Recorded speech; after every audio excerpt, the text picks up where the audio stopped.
ఏపీలో సంక్రాంతికి ముందే పందెం కోళ్లు కత్తులు దోస్తున్నాయి. ఒకవైపు బరులు సిద్ధమవుతూ ఉంటే ఇంకోవైపు కోడి కత్తులు పదునెక్కుతున్నాయి. కోడి పందాల కోసం కత్తులకు ఇప్పటి నుండే సానబెడుతున్నారు.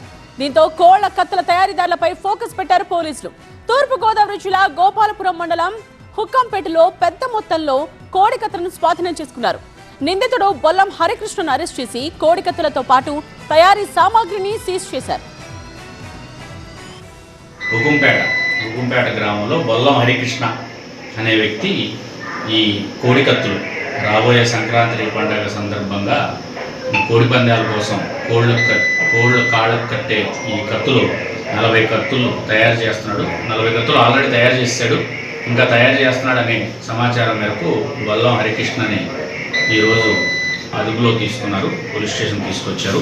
ఈ ఏపీ గేమింగ్ యాక్ట్ సెక్షన్ 6 ప్రకారం ఇలాంటి గేమింగ్ యాక్ట్ సంబంధించిన వస్తువులు పరికరాలు తయారు చేయడం కూడా నేరం. మరి ఇంకా లీగల్ ఒపీనియన్ తీసుకొని ఫర్దర్గా ఏ సెక్షన్ వస్తే అన్ని సెక్షన్ మీద ఎఫ్ఐఆర్ నమోదు చేయడం జరుగుతుంది.